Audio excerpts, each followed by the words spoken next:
começar então. Hoje nós estamos finalizando o Sermão Escatológico de Cristo, que é um desses assuntos tão importantes quando olhamos as profecias, porque afinal de contas é Jesus ensinando sobre a sua segunda vinda, não é? Nós olhamos boa parte aqui de Mateus 24 e Mateus dá mais informação do que Lucas e Marcos, porque ele prossegue e conta parábolas que Jesus contou também, que meio que ilustram a sua segunda vinda. Nós vamos começar então hoje olhando em Mateus 24, verso 37, onde nós encontramos a primeira dessas parábolas. Diz assim: pois assim como foi nos dias de Noé, assim também será na vinda do Filho do Homem. Porquanto, assim como nos dias anteriores ao dilúvio, comiam e bebiam, casavam e davam-se em casamento, até o dia em que Noé entrou na arca, e não o perceberam, senão quando veio o dilúvio e os levou a todos. Assim será também a vinda do Filho do Homem. Então, 2 estarão no campo, um será tomado e deixado o outro. 2 estarão trabalhando no moinho, uma será tomada e deixada a outra. Portanto, vigiai, porque não sabeis em que dia vem o vosso Senhor. Mas considerai isso: se o pai de família soubesse a que hora viria o ladrão, vigiaria e não deixaria que fosse arrombada a sua casa. Por isso, também ficai vós apercebidos, porque a hora em que não cuidais, o Filho do Homem virá.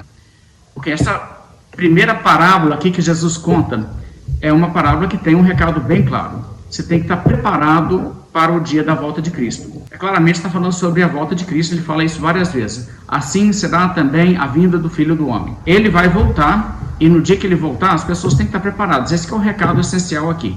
Você vê que ele diz no verso 42, vigiai, porque não sabeis em que dia vem o vosso Senhor. Você não sabe quando que vai ser a segunda vinda? Ele acabou de falar, né, que ninguém sabe o dia dessa vinda, então é a mesma vinda. E aí ele diz, mas você tem que pensar o seguinte: um pai de família, se ele tivesse noção de que em determinada data alguém ia assaltar a casa dele, ele estaria pronto, ele não ia ser vítima. Mas ladrão não manda aviso. E ele está dizendo que a volta de Cristo será assim, sem aviso, sem nenhuma coisa que você pode simplesmente dizer, então está para acontecer agora. Lembra que os discípulos perguntaram qual será o sinal da sua vinda? Jesus está meio que respondendo, vai ser como um ladrão, o ladrão não manda sinal. Vocês estão achando que vai ter tipo assim, eu vou conseguir agora fazer um cálculo aqui, quer ver? Não aconteceu isso. Então agora não passa mais que um ano. Não tem como você saber isso, tá? É essa maneira que Jesus está abordando isso. Agora, uma coisa que é muito, muito importante você observar na maneira em que Jesus fala tudo isso aqui, é que Jesus trata a vinda dele como uma vinda para um mundo em rebeldia, em um mundo que precisa ser julgado e um mundo que estará essencialmente despreparado. Um ou outro talvez esteja preparado, mas em geral as pessoas vão estar totalmente despreparadas no dia da segunda vinda. Então vamos ver o que Jesus fala aqui. Ele conta o caso de Noé. Ele fala que nos dias anteriores ao dilúvio, o que o pessoal estava fazendo?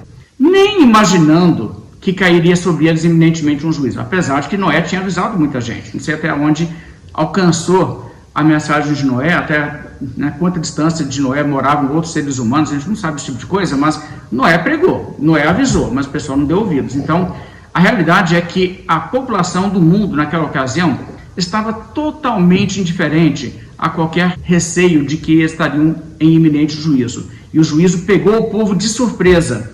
Então Jesus diz que vai ser assim também, as pessoas serão pegas de surpresa. Ele prossegue um pouco mais adiante, ele vai falar sobre o fato que nesse dia, um será tomado, deixado o outro. Lembra, nós já vimos isso, nós vamos olhar esses textos já adiante. Essas mesmas coisas que Jesus fala aqui, ele falou também em outra ocasião que Lucas registra. Eu quero que vocês leiam comigo em Lucas 17, os versos 22 em diante, tem uma passagem aqui bem interessante. Aqui Jesus fala assim, e eles tinham acabado de perguntar como que vai ser a vinda do reino de Deus. Ele diz, olha, o reino de Deus, vocês estão achando, não vai ser desse jeito visível que vocês estão pensando. Mas aí ele faz uma transição, ele fala sobre a vinda do Filho do Homem que será visível. Verso 22, ele diz, a seguir dirigiu-se aos discípulos, virá o tempo em que desejareis ver um dos dias do Filho do Homem e não o vereis. Ou seja, porque ele vai embora, vai ser assunto ao céu e eles não vão ver Jesus por um longo período. Aí ele diz no verso 23, e vos dirão, ei-lo aqui ou lá está, não vades nem o sigais, porque assim como o relâmpago, fuzilando, brilha de uma a outra extremidade do céu, assim será no seu dia o Filho do Homem. Quer dizer, Jesus, quando ele voltar, ele vai passar assim, cruzando o céu, e todo mundo vai ver, igual um relâmpago passa pelo céu, e todo mundo vê, até mesmo em lugares longes, né? E ele vai dar volta ao globo aí. E o que diz o verso 25? Mas importa que primeiro ele padeça muitas coisas e seja rejeitado por essa geração. Assim como foi nos dias de Noé, será também nos dias do Filho do Homem. Veja, o Filho do Homem no seu dia, os dias do Filho do Homem. O que ele quer dizer? O dia em que Jesus voltar vai ser igual Noé. Em que sentido vai ser igual a Noé? Não no sentido de que a população do mundo será em número exatamente igual. Não, gente. Não no sentido em que o dia que Jesus voltar, o tempo médio de vida será lá para os 900 anos. Não, não é isso que ele quer dizer. Ele explica o que ele quer dizer. Ele não quer dizer que vai ser igual naqueles dias, porque naquela época só tinha um idioma no mundo. A semelhança é o quê? Verso 27. Comiam, bebiam, casavam e davam-se em casamento até o dia em que Noé entrou na arca e veio o dilúvio e destruiu a todos. O mesmo aconteceu nos dias de Ló. Comiam, bebiam, compravam, vendiam, plantavam e edificavam. Mas no dia em que Ló saiu de Sodoma, choveu do céu fogo e enxofre e destruiu a todos. Assim será no dia que o Filho do Homem se manifestar. Naquele dia, quem estiver no eirado e tiver os seus bens em casa, não desça para tirá-los, e de igual modo quem estiver no campo não volte para trás. Lembrai-vos da mulher de Ló. Quem quiser preservar a sua vida, perdê-la-á. E quem a perder, de fato, salvá-la-á. Digo-vos que naquela noite, 2 estarão numa cama, um será tomado e deixado o outro. 2 mulheres estarão juntas moendo, uma será tomada e deixada a outra. 2 estarão no campo, um será tomado e deixado o outro. Então lhe perguntaram: onde será isso, Senhor? Respondeu-lhes: onde estiver o corpo, aí se ajuntarão também os abutres. Ou seja, onde estiver gente no planeta. Bem, então você vê como que Jesus retrata isso aqui. Agora, é muito forte o que Jesus fala aqui, porque Jesus escolhe 2 ilustrações de eventos de juízo de Deus no Velho Testamento, onde ele vai falar. Isso te dá uma ideia do que nós estamos falando vai acontecer no dia da minha vinda. E ele ilustra primeiramente com o dilúvio. Depois ele usa o exemplo da destruição de Sodoma e Gomorra e as outras cidades circunvizinhas. Quando Jesus então retrata a sua segunda vinda, por que ele escolhe esses exemplos? Porque esses são exemplos de juízos, inclusive são os juízos mais devastadores do Velho Testamento. Maior número de pessoas assim, de uma vez todas morrendo, por intervenção divina, de uma forma sobrenatural. Não é uma coisa assim onde houve a destruição de Jerusalém pela Babilônia ou pelos romanos, que foi seres humanos fazendo, mas coisa sobrenatural, Deus trazendo ali o dilúvio, Deus trazendo ali fogo e enxofre sobre Sodoma e Gomorra. Então, Jesus está dizendo, o dia que eu voltar não será basicamente uma celebração. Não é que o mundo vai estar convertido esperando eu voltar e vai ser tudo assim, festa. Sim, claro, vai ter uns não convertidos, infiltrados aí no meio, e esses aí vão ter que ser julgados. Não, Jesus vai chegar e as pessoas no mundo serão apanhadas de surpresa por um juízo que será aterrorizante para as pessoas. A maneira que Jesus trata a coisa é que a população do mundo, em sua enorme maioria, estará despreparada e as pessoas entrarão em pânico. Veja como que Lucas diz também, no capítulo 21, verso 25. Haverá sinais no sol e na lua e nas estrelas, sobre a terra angústia entre as nações e perplexidade, por causa do bramido do mar e das ondas. Haverá homens que desmaiarão de terror e pela expectativa das coisas que sobrevirão, pois os poderes do céu serão abalados. Então se verá o Filho do Homem vindo numa nuvem com poder e grande glória. Entendeu? Deus vai apagar o sol, apagar as coisas, vai ter assim um agito no mundo, as pessoas vão assim estar num pânico, tão assim aterrados com o negócio, que vai ter gente que vai literalmente desmaiar. E aí Jesus vai aparecer no céu. Agora, pensa no que Jesus diz. No dia em que Deus trouxe o dilúvio, uma população inteira do mundo, 8 pessoas sobreviveram. Pensa o que é isso. Jesus disse, assim como foi nos dias de Noé, será também nos dias do Filho do Homem. Dia que Ló saiu de Sodoma, saíram 4 pessoas. 3 sobreviveram, porque a mulher dele olhou para trás com pena, e Deus julgou ela também. 3 de uma cidade sobreviveram. De uma cidade não, né? Várias cidades da Campina, na realidade. E Jesus disse, assim será no dia em que o Filho do Homem se manifestar. Assim será o quê? O povo está vivendo, levando sua vida normalmente, comendo, bebendo, fazendo tudo ali como se o mundo fosse continuar para eles. E de repente chegou uma coisa e aconteceu o quê? Veio o dilúvio e destruiu a todos. Choveu fogo do céu e enxofre e destruiu a todos. É isso que Jesus diz, e imediatamente ele acrescenta: assim será no dia do Filho do Homem. Assim será no dia em que o Filho do Homem se manifestar.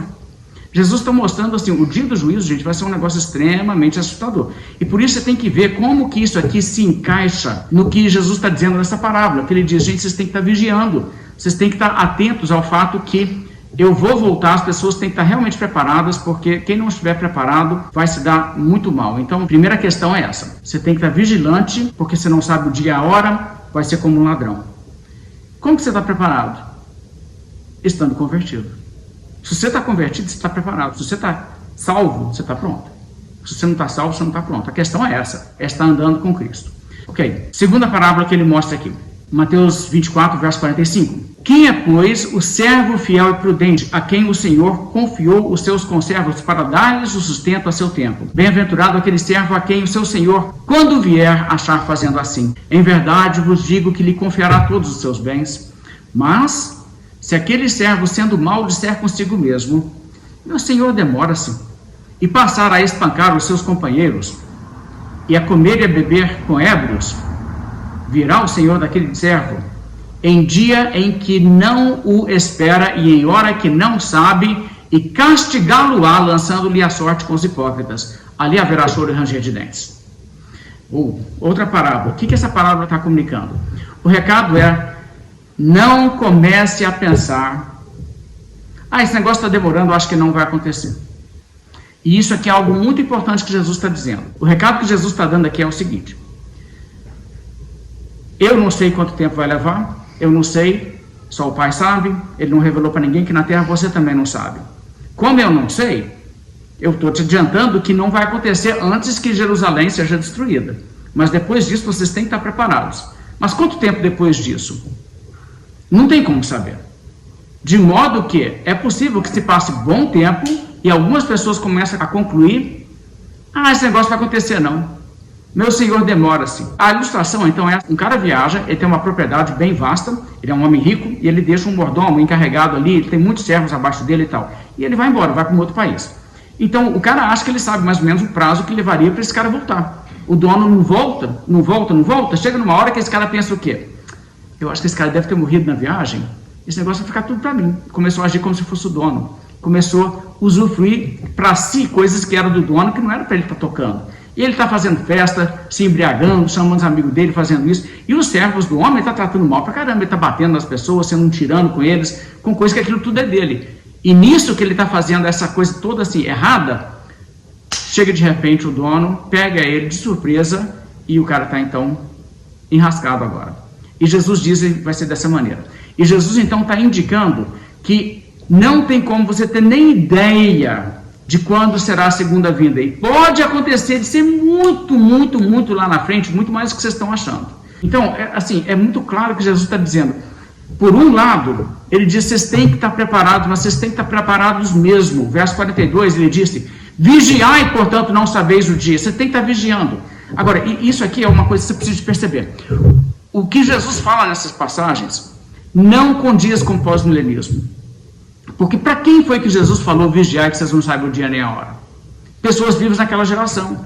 Nós estamos lendo palavras que Jesus dirigiu primeiramente a essas pessoas que estavam ali vivas naquela geração, os seus discípulos. Quer dizer, isso aqui faz todo sentido quando você lê, por exemplo, Tessalonicenses, a expectativa que as pessoas tinham de que Jesus poderia voltar no tempo de vida deles. Isso não combina com o pós-milenismo, não combina. O pós-milenista simplesmente está incapaz aqui de pregar o que esse texto diz, porque o que o texto aqui está dizendo, Jesus falou com as pessoas daquela geração: vocês precisam vigiar, porque vocês não sabem se Jesus não vai chegar de repente. Vocês quem? Vocês aí, Pedro, João, Tiago, vocês, turma toda aí.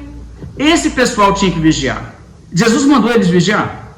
Jesus mandou eles vigiar. Jesus não era pós-milenista não, meu. Não tem como. Isso aqui é um negócio que você tem que encaixar isso aqui na sua escatologia. Ok, mais uma coisa que você nota: ao mesmo tempo, Jesus não diz para eles: mas vai acontecer no tempo de vida de vocês. Ele diz: ninguém sabe quando vai acontecer. Então, ao mesmo tempo, ele coloca esse negócio. Pode ser que a demora seja muito maior do que vocês estão antecipando, então não começa a pensar se você está achando assim, meu Senhor demora-se, ele não vai voltar mais. Porque não existe nada da profecia, da promessa de Jesus de que ele voltaria, que dá um prazo. Jesus volta, mas ele volta nessa geração, ele volta em 100 anos, ele volta em 1000 anos. Não tem nada disso não. De modo que você tem que estar atento ao fato que, pode demorar muito mais do que vocês estão antecipando. A realidade é que ninguém sabe. Então, como ninguém sabe, pode ser antes do que você imagina, pode ser depois, vigie, esteja pronto a todo momento. É a única solução. Bem, vamos seguir em frente. Capítulo 25, Jesus transita para uma outra parábola. E a transição agora vai para a parábola das 10 virgens. Só para dar um pouco de contexto, as cerimônias ali de casamento, era muito comum pessoas participarem da cerimônia que não estavam se casando, como acontece hoje com daminho de honra, essas coisas assim. Então, era muito comum chamarem moças solteiras para participar da cerimônia, vestir uma roupa especial, participar assim de celebração, geralmente amigas da noiva. Então, nessa altura, o que acontece é que você tem aqui essas 10 virgens que vão participar da cerimônia. Verso 1 diz: Então o reino do céu será semelhante a 10 virgens que, tomando as suas lâmpadas, saíram a encontrar-se com o noivo. 5 dentre elas eram nécias e 5 prudentes. As nécias, ao tomarem as suas lâmpadas, não levaram azeite consigo. No entanto, as prudentes, além das lâmpadas, levaram azeite nas vasilhas. E tardando o noivo, foram todas tomadas de sono e adormeceram. Mas à meia-noite ouviu-se um grito: Eis o noivo! Saí ao seu encontro! Então se levantaram todas aquelas virgens e prepararam as suas lâmpadas. E as nécias disseram às prudentes: Dai-nos do vosso azeite, porque as nossas lâmpadas estão se apagando. Mas as prudentes responderam: Não, para que não nos falte a nós e a vós outras. Ide antes aos que vendem e comprai-o. E saindo elas para comprar, chegou o noivo, e as que estavam apercebidas entraram com ele para as bodas. E fechou-se a porta. Mais tarde chegaram as virgens nécias, clamando: Senhor, Senhor, abre-nos a porta. Mas ele respondeu: Em verdade vos digo que não vos conheço. Vigiai, pois, porque não sabeis o dia nem a hora. Essa aqui é outra parábola super interessante. Essa parábola tem basicamente um recado: você tem que estar pronto, porque se você não estiver pronto naquele dia, já era.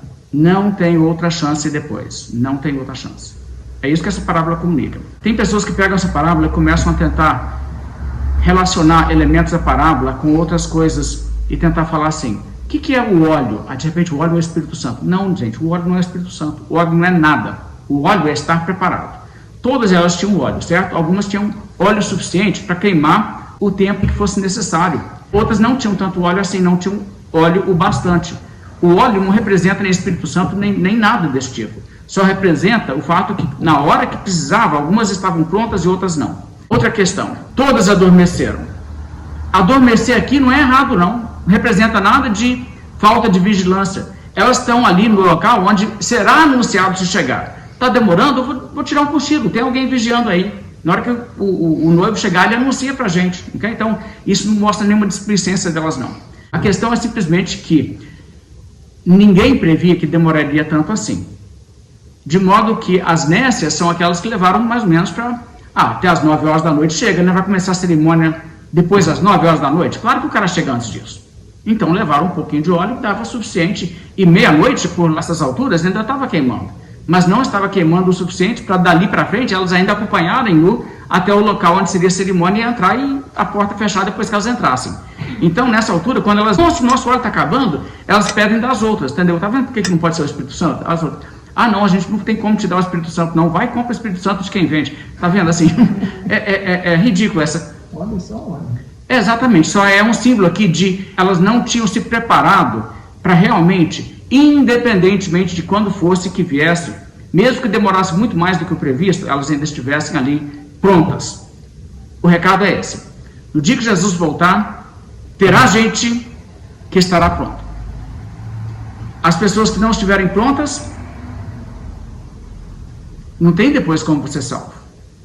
E esse é um dos problemas que você tem com todos esses modelos que dizem: Jesus vai voltar, E tem gente que depois vai poder se converter, né? Os deixados para trás. Esse tipo de mentalidade. Gente, isso é profundamente antibíblico. Você tem que cortar essa parábola fora e jogar lá fora, porque se tem uma coisa que essa parábola deixa extremamente clara, é que quem não estiver preparado, o dia que Jesus voltar, não tem depois chance.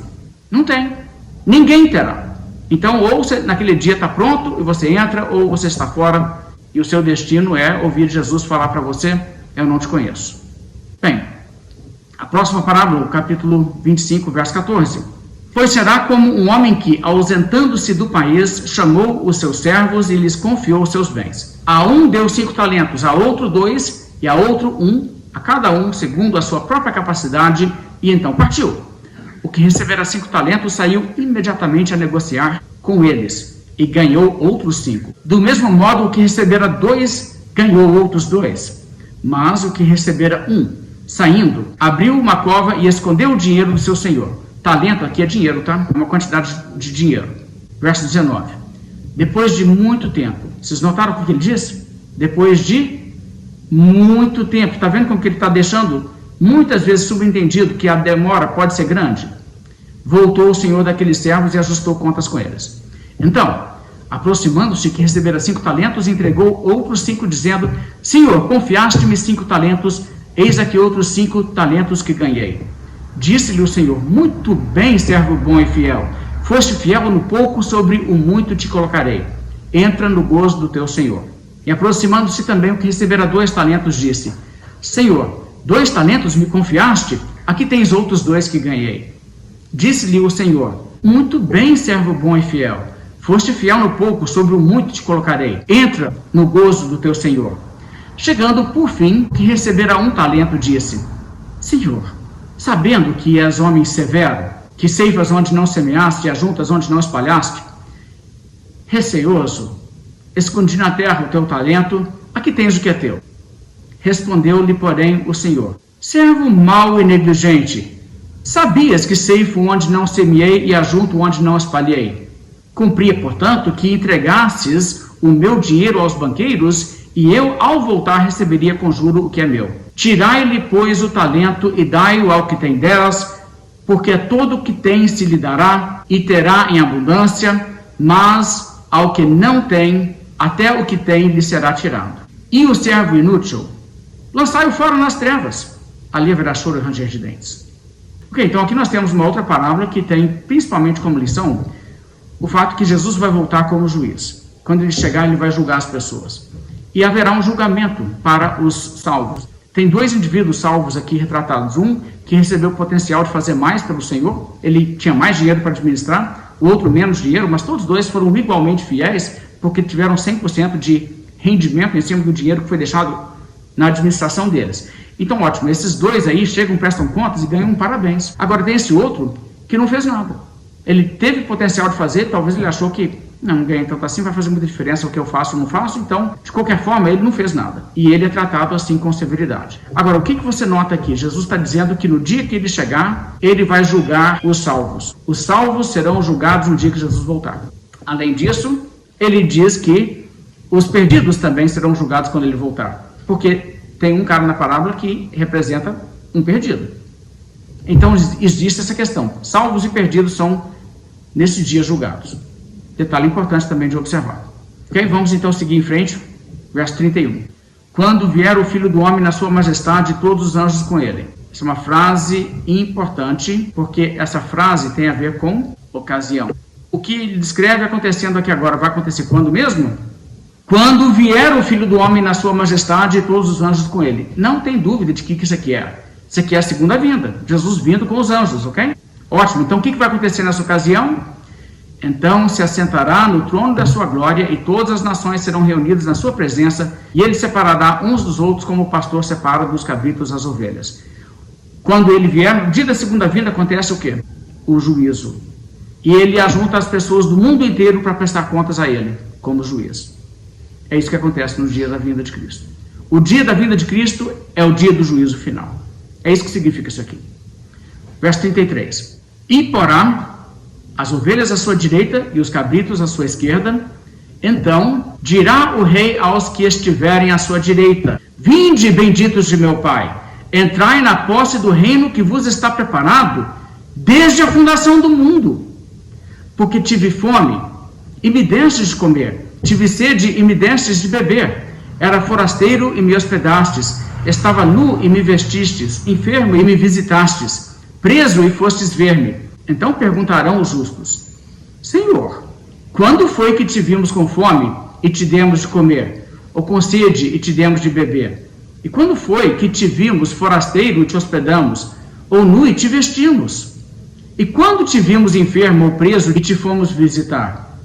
O rei respondendo lhes dirá: Em verdade vos afirmo que sempre que o fizestes a um destes meus pequeninos irmãos, a mim o fizestes. Então o rei dirá também aos que estiverem à sua esquerda: Apartai-vos de mim, malditos, para o fogo eterno, preparado para o diabo e seus anjos. Porque tive fome e não me destes de comer, tive sede e não me destes de beber, sendo forasteiro não me hospedastes, estando nu não me vestistes, achando-me enfermo e preso não fostes ver-me. E eles lhe perguntarão: Senhor, quando foi que te vimos com fome, com sede, forasteiro, nu, enfermo ou preso, e não te assistimos?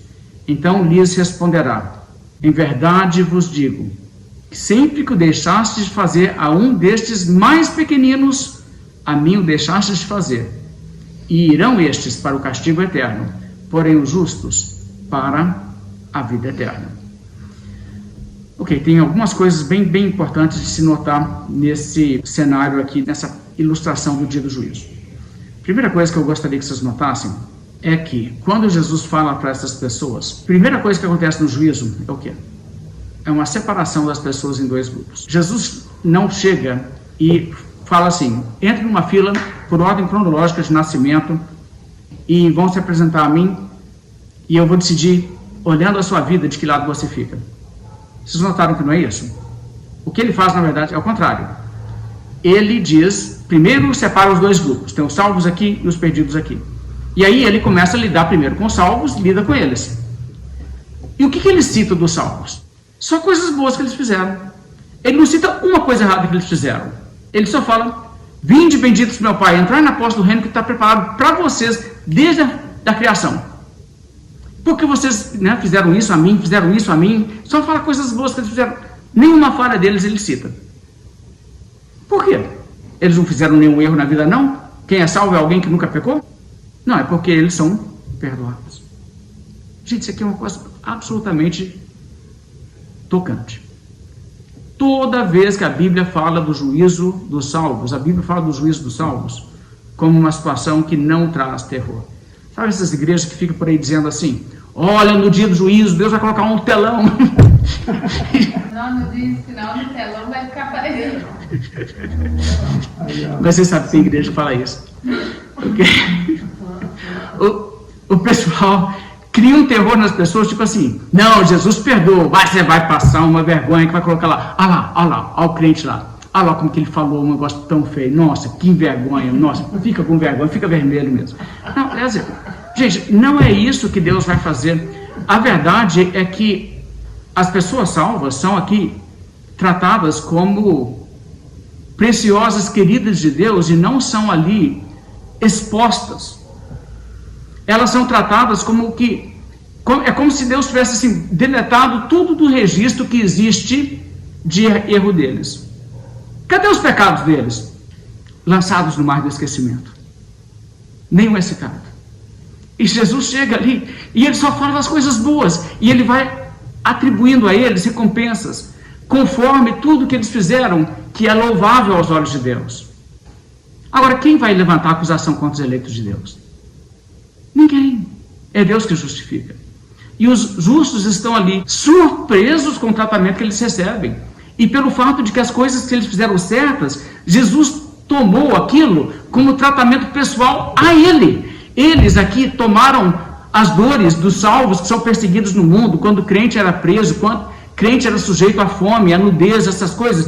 Eles estão ali solidários, ajudando, apoiando. E Jesus diz: vocês fizeram isso, foi comigo.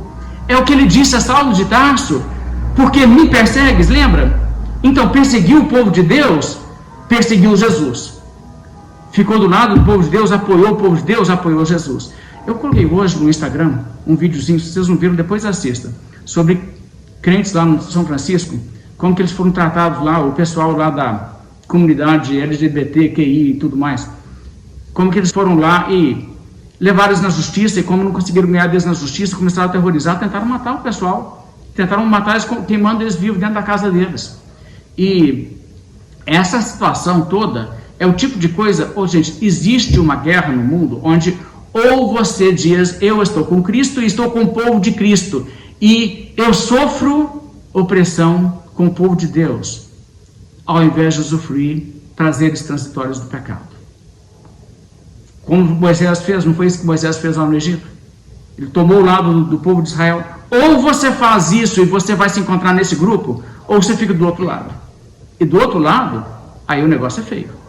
Mas olha, para os salvos são tratados assim, e eles são tão bem tratados, que eles não conseguem nem entender por que Jesus está tratando eles tão bem nesse dia. Isso aqui você precisa de entender. Vai ser assim para o justo. Os justos serão, inclusive, chamados por Jesus a participar dele no julgamento como juízes. Não é verdade? E nós julgaremos, inclusive, até os anjos. Anjos serão julgados por nós. E nós estaremos lá, tipo assim, eu não fiz nada para estar aqui, não. E Jesus dirá assim, mas eu quero que você esteja aqui porque vocês são meus. E naquele dia, gente, o sangue de Jesus será visto como a coisa mais preciosa que qualquer tesouro que as pessoas podem ter. E as pessoas que não têm Jesus, naquele dia vão reconhecer o quanto faz falta ter Jesus. Porque naquele dia as pessoas vão ver, eu queria ser um daqueles. Eu queria que os meus pecados fossem perdoados. Eu queria que as minhas mazelas não tivessem que ser expostas aqui e que eu não recebesse de acordo com as minhas obras. Porque as minhas obras, eu tenho muita vergonha delas. Isso aqui é extremamente importante. Então, quando Jesus vai lidar com os ímpios, o que ele faz? Ele cita boas obras dos ímpios? Ele cita só pecados. Que é um negócio impressionante. Jesus trata com que os ímpios fizeram alguma coisa... Bem, nenhuma obra eles fizeram com a melhor justiça de perfeição, intento e tudo mais que deveriam fazer. Isso não. Mas boas coisas fizeram. Ímpios fazem coisas boas, certas, em muitas ocasiões. Mas não fazem mais do que a obrigação. Não é? E o que Jesus faz? Ele diz... Nós vamos analisar a vida de vocês e nós vamos ver onde existe motivo de punição. E então ele pega e cobra isso deles. Gente, com os eleitos é totalmente diferente. Por isso que você tem que entender, gente, aquele dia vai ser assim tão eternamente significativo e definidor. As pessoas têm que levar esse negócio a sério. Deixa eu citar um pouco sobre o dia do juízo, como que funciona isso aqui. João falou assim, filhinhos, agora pois permanecei nele, para que quando ele se manifestar tenhamos confiança e dele não nos afastemos envergonhados na sua vinda. Você fica firme com Cristo, seja fiel até a morte, persevere até o fim. Por quê? Você não quer ser uma das pessoas que vai se afastar envergonhada de Jesus na sua vinda, querer esconder dele. Mas se você fica firme nele, não vai ser assim. Sabe como vai ser? João também falou assim, amados, agora somos filhos de Deus, e ainda não se manifestou o que havemos de ser. Sabemos que quando ele se manifestar, seremos semelhantes a ele, porque havemos de vê-lo como ele é. Nós vamos ver Jesus como ele é, e não somente isso, nós seremos como ele. O que Jesus já fez até agora na nossa vida, porque ele já nos mudou, ele já nos transformou. Todo crente sabe que ele é uma pessoa diferente do que ele era. Mas nós não somos ainda o que nós havemos de ser. Mas um dia nós vamos ver Jesus e nós seremos semelhantes a ele, ou seja, nós seremos conformes à imagem de Cristo. Nós não teremos nenhum vestígio de natureza pecaminosa, nenhuma propensidade para o mal, e nunca mais nós pecaremos, porque não teria nenhuma tentação que nos seria atraente. Existe algum pecado que é atraente para Jesus? Jesus olha um pecado e diz, puxa, eu queria tanto fazer, não, mas eu vou me segurar? Não. E nós seremos semelhantes a ele. Que coisa maravilhosa. É isso que vai acontecer com o crente naquele dia. 1 João, o capítulo 4, verso 17, ele também falou assim, nisto é em nós aperfeiçoado o amor, para que no dia do juízo mantenhamos confiança. Deixa eu explicar isso aqui. Ele está dizendo, gente, o amor de Deus é uma coisa que aperfeiçoa. E é isso que nos dá confiança para o dia do juízo. A gente não olha o dia do juízo com aquela coisa de, terror. Não, eu estou pronto, eu tenho Jesus. Jesus é o meu Salvador, Ele perdoa meus pecados, Ele promete tirar de mim tudo que ainda existe de mal em mim, e naquele dia Ele vai me fazer com que eu seja exatamente tão santo conforme a imagem de Cristo, quanto Cristo é santo, então eu tenho confiança. Então ele diz, para que no dia do juízo mantenhamos confiança, pois segundo ele é, também nós somos deste mundo. E no amor não existe medo. Antes, o perfeito amor lança fora o medo. Ora, o medo produz tormento. Logo, aquele que teme não é aperfeiçoado no amor. O crente não precisa de pensar no dia do juízo como o descrente teria que pensar. O descrente costuma não pensar, né? Mas se pensar, ele deveria estar aterrorizado. E se ele pensasse um pouco corretamente, ele se refugiaria em Cristo, porque Cristo perdoa qualquer que vier até ele. Agora, a realidade é que o crente não tem um relacionamento com Deus que produz terror. É um amor perfeito. E o amor perfeito lança fora o medo. Você não precisa ter medo nenhum do dia do juízo. Não precisa ter medo nenhum. O dia do juízo vai chegar, e sabe o que vai acontecer com o crente? O crente no dia do juízo vai estar alegre, jubiloso, tranquilo, do lado de Deus como um vitorioso. Ele não vai estar ali aterrorizado. Deixa eu dar um outro exemplo. Malaquias, capítulo 3, verso 17, até o iníciozinho do capítulo 4, fala um pouco do que vai ser aquele dia. Isso aqui também retrata o dia do juízo. Nesse mundo, os salvos costumam ser oprimidos, levar tintas, tudo quanto é lado, eles não fazem coisa errada para levar vantagem, mas os outros fazem com eles, né? Acontece muito. Parece então que esse mundo é muito injusto. A gente fica vendo pessoas que perderam tudo lá no Rio Grande do Sul, mas estão tentando ajudar os outros com alguma coisa que eles ainda têm, que são crentes. Tem outros que estão lá assaltando as pessoas. Pensa bem. E isso não vai ser tudo apurado nessa vida. Alguma coisa talvez alguém seja pego, mas vai ter muita gente ali que a justiça humana não vai pegar, não. Vai ficar pro dia do juízo. Percebe assim como que o mundo dá a aparência de que tudo é muito injusto? Qual a diferença entre servir a Deus e não servir a Deus? No dia do juízo as pessoas vão ver. Os salvos, eles serão para mim particular tesouro, naquele dia que prepararei, diz o Senhor dos Exércitos. Poupá-los-ei, como um homem poupa a seu filho que o serve. E então vereis outra vez a diferença entre o justo e o perverso, entre o que serve a Deus e o que não o serve. O retrato aqui, Deus diz, olha, naquele dia, no dia do juízo, eu vou tratar as pessoas que são salvos igual um homem que tem um filho que só agrada, só serve, só atende tudo. É aquele filho assim que é um encanto para o pai. O que o pai faz? Ele pega duro com ele? Não, ele trata ele diferenciado. E ele diz, assim é que Deus vai tratar o seu povo no dia do juízo. Verso 1 do capítulo 4, que é a sequência aqui, ele continua e diz assim: pois eis que vem o dia e arde como fornalha. Olha, mais uma vez, a ideia de que vai ser um dia tenebroso para muita gente. Todos os soberbos e todos os que cometem perversidade serão como o restolho. O dia que vem os abrasará, diz o Senhor dos Exércitos, de sorte que não lhes deixará nem raiz nem ramo. Você não vai nunca mais achar no planeta de Deus alguém que seja ímpio. Verso 2: mas a vós outros, que temeis o meu nome, nascerá o sol da justiça, trazendo salvação nas suas asas. Saireis e saltareis como bezerros soltos da estrebaria. Pisareis os perversos, porque se farão em cinzas debaixo das plantas dos vossos pés, naquele dia que prepararei, diz o Senhor dos Exércitos. Está vendo o quadro? A alegria que vai tomar as pessoas. Imagina os crentes aí que estão assim, enfadados com a maldade desse mundo, doidos que chega a Deus e põe ordem nessa injustiça toda e para com essa maldade. E aí Jesus chega de fato e nasce o sol da justiça. E a gente olha para esse quadro todo e a gente vê assim, Deus fazendo agora a justiça, e ele pega aí os perversos aí, esses ditadores, esses perseguidores, esses assassinos e torturadores de cristãos, e essas pessoas todas que estão aí propagando falsa religião e difamando Cristo. E o que ele faz? Ele diz que eles se tornarão como cinza, debaixo do quê?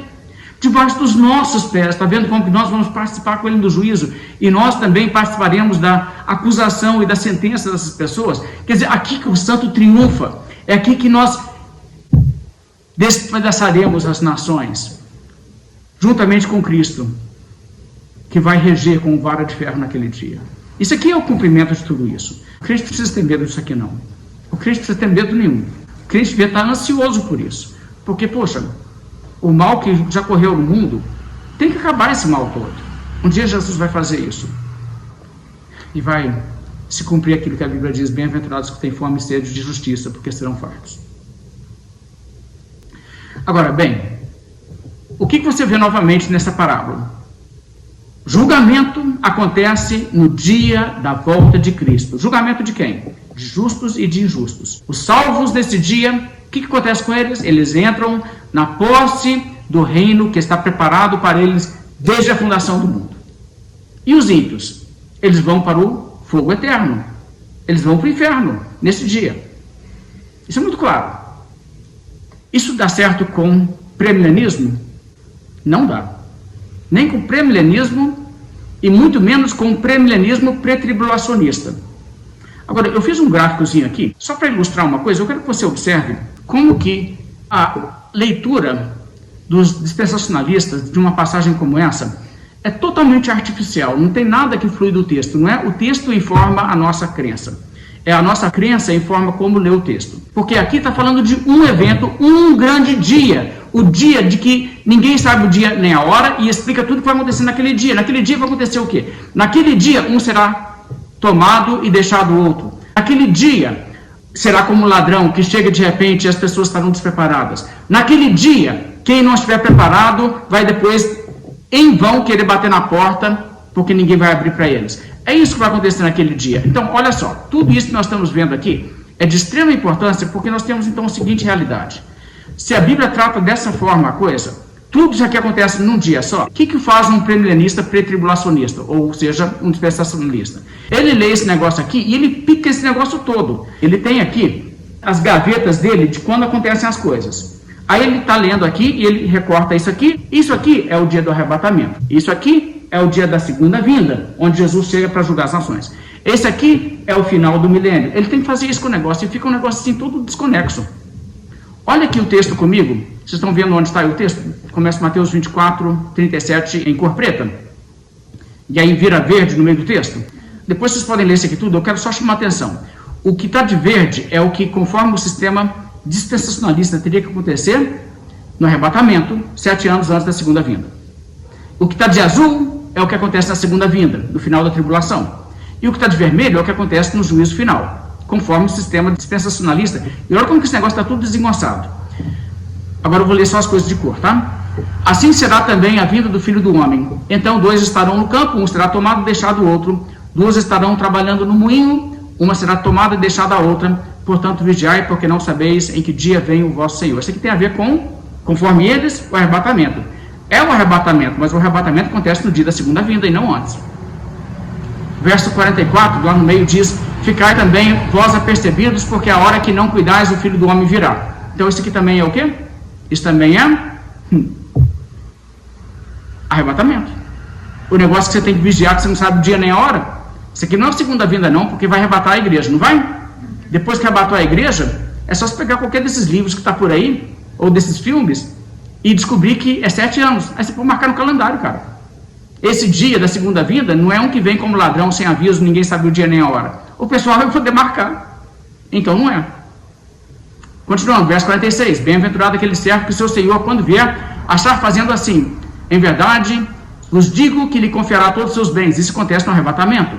50. Virá o Senhor daquele servo em dia em que não espera, em hora que não sabe, o arrebatamento, e castigá-lo-á. O castigo dessa pessoa é só no dia do juízo final. E castigá-lo-á, lançando-lhe a sorte com os hipócritas, ali haverá choro e ranger de dente. Não, só isso aqui é só no final, quando Deus só julga os ímpios depois de 1000 anos, né? Gente, isso aqui é uma bagunça. Vamos ler mais. No verso 6 do capítulo 25, eis o noivo, sai ao seu encontro. Isso é necessariamente o arrebatamento. Verso 10. Chegou o noivo, as que estavam apercebidas entraram para as bodas e fechou-se a porta. Mais tarde chegaram as virgens nessas. Senhor, Senhor, abre-nos a porta. Mas ele respondeu: em verdade vos digo, não vos conheço. Vigiai, pois não sabeis o dia nem a hora. Tudo isso aqui tem que ser o dia do arrebatamento. E aí o que eles dizem? Mas os que ficaram para trás depois disso, eles podem ainda se converter durante a tribulação. Só que eles vão ter que morrer provavelmente. É isso que está dizendo isso aqui? Está dizendo que depois, se você quiser bater na porta, não adianta, não tem como salvação depois que Jesus chegar. Bem, na próxima parábola, o julgamento onde o que recebeu 5 talentos e o que recebeu 2 talentos prestam contas e são elogiados, isso acontece quando? Isso acontece quando Jesus arrebata a igreja, porque os salvos são levados para o céu nessa altura, e é nesse momento que ele faz com eles o que eles chamam do tribunal de Cristo. Eles usam o termo tribunal de Cristo, que tem uma passagem, dizem, aqui os santos vão comparecer perante o tribunal de Cristo. O tribunal de Cristo é uma coisa, o julgamento dos ímpios é o grande trono branco. Então, um vai num e um vai no outro. Quando acontece o tribunal de Cristo? No dia do arrebatamento, 1007 anos antes do juízo do grande trono branco.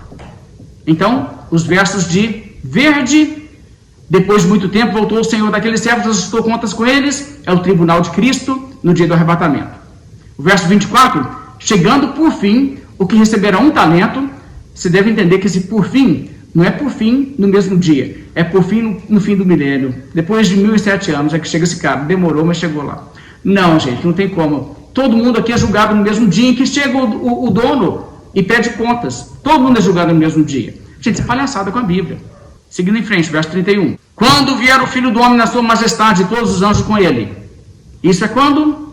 A segunda vinda. É no dia do arrebatamento? Não. Jesus não desce, né, com os anjos à vista de todo mundo naquele dia, não. Isso é depois da tribulação. É quando Jesus volta visivelmente na segunda vinda, conforme eles. Então é azul. Então se assentará no trono da sua glória e todas as nações serão reunidas em sua presença. Ele separará a humanidade em dois grupos.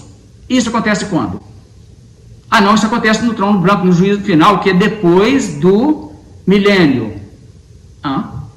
Tem como não, meu filho? Aqui, ó. Quando vier o Filho do Homem na sua majestade e todos os seus anjos com ele, então se sentará no trono da sua glória. E nos versos 34 em diante, ele lida com os salvos sendo recompensados, que conforme eles têm acontecido no arrebatamento antes disso aqui ter acontecido. E no verso 41 em diante, ele fala do que vai acontecer com os ímpios, quando eles prestam contas a Deus, o que acontece no final do milênio. Certo? De novo, bagunçou tudo. Ok, peraí. Eles têm uma saída para isso? Eles acham que eles têm. Você sabe qual que é a saída? Eles dizem, não, você não está entendendo. Isso aqui não é o juízo final. Você está achando que isso aqui é o juízo final? É que você não estudou escatologia com as pessoas certas. Se você tivesse estudado com um bom dispensacionalista, você ia saber que isso aqui não é o juízo final. Você sabe o que é isso aqui? Isso aqui é o juízo das nações. Tem o juízo final, que é depois do milênio. Isso aqui é o juízo das nações. É claro que o juízo das nações acontece antes do milênio. Isso aqui é outra coisa, não é o juízo final. Sabia disso? Ok. Bem, deixa eu deixar um dispensacionalista explicar isso melhor. Vou ler para vocês as citações do Lewis Sperry Chafer. É um que mostra isso. Na verdade, isso aqui é dispensacionalismo padrão, tá? É o geral que eles vão ensinar. Alguém talvez discorde disso, mas vai estar bem na minoria. Então, assim, eu estou escolhendo um cara padrão aqui. Eu não estou representando eles mal pegando um Zé Mané, que ninguém sabe quem que ele é, não. Estou pegando aqui um nome grande do dispensacionalismo. E ele vai explicar isso aqui. Tá? Isso aqui é da teologia sistemática dele. Ele diz: além disso, muitos teólogos têm errado muito em argumentar que há um julgamento e na procura de amalgamar diversos outros julgamentos neste particular. Por exemplo, eles estão convencidos de que o julgamento das nações, Mateus 25, 31 em diante, que nós acabamos de ler, é o mesmo que o julgamento do grande trono branco, de Apocalipse 20, 11 a 15. Mas não é conforme ele. Aí ele fala assim, isso aqui chega a ser até cômico para mim, mas um jovem cristão, quando perguntado a respeito do julgamento das nações e sobre quem eram as ovelhas, respondeu: as pessoas salvas, naturalmente. A pergunta seguinte: e quem são os bodes? Ele replicou: aquelas pessoas que não são salvas. Tá certo, cara. Aí ele diz: quando perguntado sobre quem são os chamados meus irmãos, ele ficou sem resposta. Este problema levou-o ao estudo da Escritura e o tornou um cristão excepcional e útil, ou seja, um dispensacionalista. A desatenção para com os detalhes da Escritura é indesculpável à luz da revelação de que há ao menos 8 julgamentos bem definidos apresentados na palavra de Deus. Você sabia que tem pelo menos 8 dias do juízo diferentes na Bíblia? Conforme esse pessoal, esse cara aqui diz que são 8, tem gente que fala que é 5, e tem os que preferem falar que é 7, porque 7 é o número preferido deles. Mas aí ele vai contando quais são, eu não vou entrar em detalhes, mas eu estou pulando até o 6º. O 6º julgamento é esse, o julgamento das nações. Olha o que ele explica, isso aqui é o que acontece em Mateus 25, ele diz assim: no final da grande tribulação e no tempo quando as nações terão tomado suas posições, e elas devem fazer isso durante a tribulação. Como assim?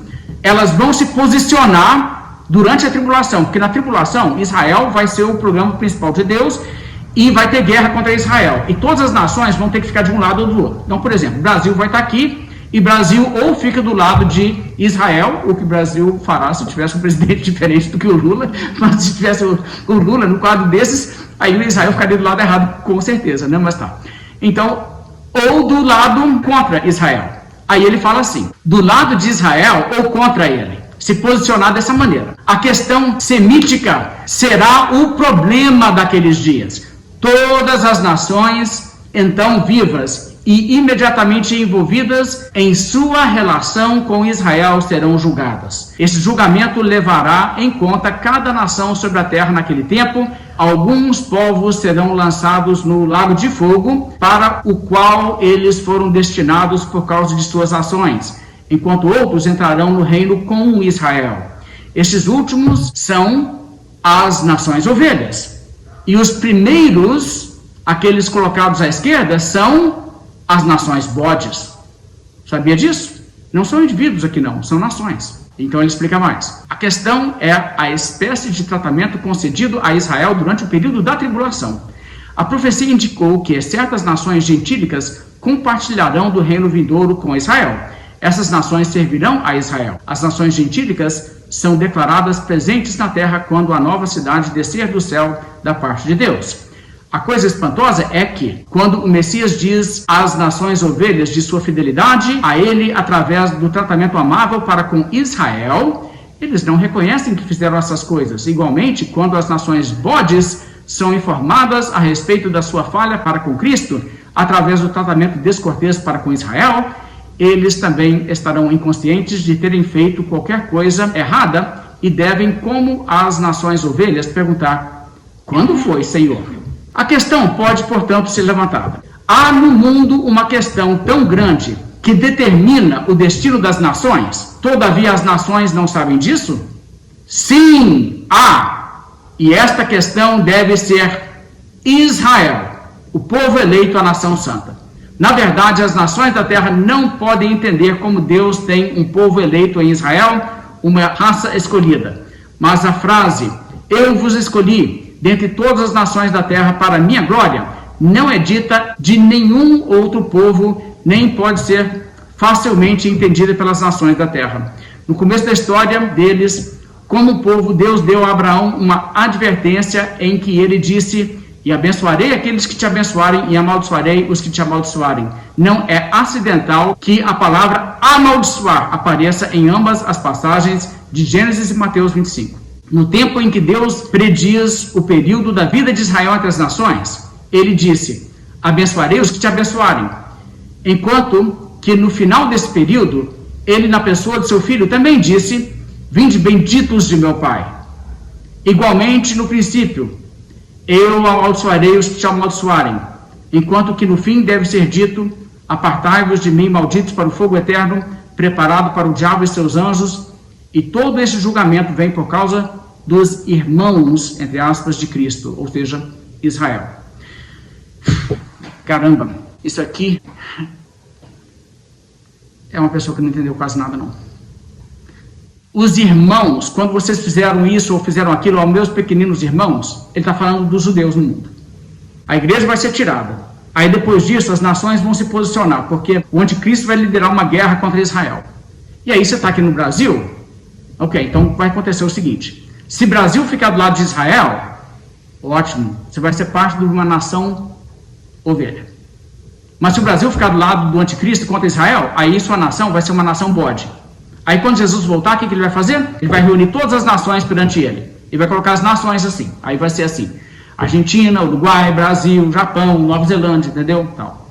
Aí do outro lado aqui vai ser, sei lá, Itália, África do Sul, Madagascar. Aí ele coloca os países aí. Organiza eles em dois grupos. Aí ele fala, um dos dois grupos, ele diz para eles assim: vocês foram aliados de Israel, na hora que Israel precisou de aliado na guerra contra o anticristo? Vinde benditos, meu Pai, entrai na posse do reino que vos está preparado desde a fundação do mundo. O reino preparado para eles desde a fundação do mundo, você sabe o que é? Israel reinar sobre eles durante o milênio. Uhul! Estou te falando que esse negócio é doido? Ô, gente, esse negócio é doido. E aí ele vai virar para os outros e dizer o seguinte: vocês não, vocês vão tudo para o inferno, porque vocês ficaram contra Israel, vocês não ficaram do lado de Israel, então vocês vão tudo para o inferno. E esses então vão para o inferno. É meio doído esse negócio, viu? Você vê a forçação de barra aqui? Tudo isso por quê? Porque se ele admitir que isso aqui é o juízo final, ele tem que admitir que o juízo final acontece quando Jesus Cristo vier com seus anjos e aí não tem milênio. Então ele tem que falar que isso aqui é outra coisa. Gente, isso aqui é o juízo final, sim. Só para te dar um outro exemplo, o Larkin, no seu livro sobre essa questão, esse gráfico que você tem aqui, eu circulei 3 do juízo. O julgamento de número 2 está em inglês, mas o julgamento das obras dos crentes, isso é o julgamento do tribunal de Cristo, que é de 2 Coríntios 5:10. Isso acontece no arrebatamento, está vendo o arrebatamento aí? Rapture é o arrebatamento, aí eles vão para esse julgamento. Depois, a revelação de Cristo, ou seja, o Apocalipse, sua segunda vinda. Isso então acontece no final da tribulação, e no final da tribulação você tem aqui o quê? O julgamento das nações, juízo número 4. E no final do milênio é que você tem o julgamento dos ímpios, o grande trono branco. Está vendo como que eles organizam isso? Isso aqui é totalmente artificial, não é isso que a Bíblia está dizendo, e não tem como se encaixar isso aqui. Porque aqui a Bíblia está falando de indivíduos. Esses meus irmãos, não é difícil interpretar isso. Quando Jesus disse a Paulo, Saulo, Saulo, por que me persegues? É porque ele estava perseguindo Israel ou cristãos? Quem são esses que quando são perseguidos, Jesus diz, se você fez a um desses, você fez a mim? Não são os cristãos? Obviamente são os cristãos. Ok. E a última coisa que você deve notar aqui então. Eles têm que, de alguma maneira, no sistema pré-milenista, ter Jesus voltando e iniciar o milênio, e tem que ter alguém para rebelar contra Jesus no final do milênio. Porque no final o diabo não é solto e ele reúne pessoas para atacar Jesus. Tem que ter isso então. Quem que vai fazer isso? Porque no quadro que nós temos aqui, Jesus chega, e no dia que ele chega, todo mundo que é ímpio no mundo vai para o inferno. E todo mundo que é salvo entra na posse do reino que está preparado desde a fundação do mundo. E todas essas pessoas são glorificadas, recebem corpos glorificados, né? Nem todos dormiremos, mas transformados seremos todos, e são imortais, e agora na ressurreição já não se casam, nem se dão em casamento, não tem mais criança entrando na existência. Mesmo que você tivesse um milênio, chega no final do milênio, quem que vai rebelar? Tem ninguém no planeta sobrando, não. Todos os ímpios foram mandados para o inferno, não foram? Todos os salvos foram glorificados, não foram? Mesmo que você tiver um milênio, não tem como ter uma rebelião no final do milênio. O que obriga você a entender que o final de capítulo 19 do Apocalipse, Jesus vindo no cavalo branco, é o juízo final, e a revolta no final dos 1000 anos é também o juízo final, é 2 quadros representando a mesma coisa. Mas o pré-milenista diz que não, são separados por 1000 anos. Então a pergunta fica, quem que são esses? Qual que é a solução aqui desses dispensacionalistas? Eles vão dizer simplesmente o seguinte, aqui o que você tem nações que por inteiro, quem sobreviveu delas, porque vai ter catástrofe à vontade na tribulação deles, né? Vai ter um terço da humanidade, um quarto da humanidade morrendo e tal, vai ter terremoto, caindo coisa do céu e tal, mas beleza. Vai ter gente que sobrevive. Aí no dia do juízo das nações, não o juízo final, mas o juízo das nações, Jesus volta, ele vai separar. Aí vai ter nações inteiras que ele vai dizer assim, vocês são os benditos do meu Pai, para que eu preparei um reino desde a fundação do mundo. Entra nesse reino. E eles entram com Israel no reino. E essas pessoas continuam sendo mortais, governadas por Israel, e essas pessoas, lá no final do milênio, vão ter descendentes no planeta que vão constituir a população que se revela. Entendeu de onde que eles conseguem isso? Então tem que ter essa turma. Então essa solução dispensacionalista. E o pré-milenista histórico? Que tem uns pré-milenistas históricos que não vê arrebatamento antes da segunda vinda, aquela coisa toda, mas acreditam no milênio literal e Jesus volta. O que esses fazem? Ok, esses não vão ter esse juízo das nações, tipicamente, como você está vendo essa explicação do Schaeffer aqui. Esses vão dizer, não, Mateus 25 é um quadro do juízo final. Mas só que aí eles não têm o que fazer com essa passagem. Porque essa passagem diz que, nesse dia, é que entra na posse do reino. Então, o reino não é um milênio, é um reino eterno mesmo. Mas tá, eu vou querer que vocês vejam esse vídeo. Esse vídeo mostra 4 pessoas conversando, ok? Tem o Sam Storms, que é um amilenista, conversando com o Doug Wilson, que é um pós-milenista, 2 pré-milenistas históricos, que no caso é Jim Hamilton e John Piper. John Piper está mais como moderador do que um representante de um ponto de vista, mas essas pessoas estão tendo um bate-papo aqui. E nesse clipe, desse bate-papo, dessa discussão teológica, o amilenista que está aqui, o Sam Storms, ele fica desesperado com os pré-milenistas, porque ele diz, gente, não tem como, lá em Apocalipse 19, Jesus volta no cavalo branco, o que ele faz? Ele mata todo mundo que não é salvo. Nenhum deles sobra. de onde vocês estão arranjando gente para revelar no final do milênio? Aí eles vão dar o parecer deles. O parecer deles é assim, John Piper diz, vai ter bebês. Aí ele diz o que vai acontecer. Jesus vai chegar, certo? Não, todos os ímpios de uma certa idade, Jesus vai mandar para o inferno. Mas os bebês não. Os bebês, né, vão ficar órfãos de pai e mãe, geralmente, em quase todo caso, mas vão ser adotados aí por gente provavelmente glorificada e ressuscitada, que vai ter, né, todos os santos, todas as épocas, né, vai ter gente aí que vai poder falar, né, que legal, fui criado por Jacobed igual Moisés, né, sei lá. Então esse pessoal vai tudo assim, ter criança para criar. Aí essas crianças vão ser criadas, elas vão não ter corpos imortais, e elas vão reproduzir, ter descendentes e tal, de modo que quando chega no final do milênio, você tem então uma boa de uma turma aí de gente que não é glorificada para revelar contra Jesus e vai ser descendente dessa turma de bebê. Legal? É isso. Primeira teoria. A segunda teoria do Jim Hamilton é outra.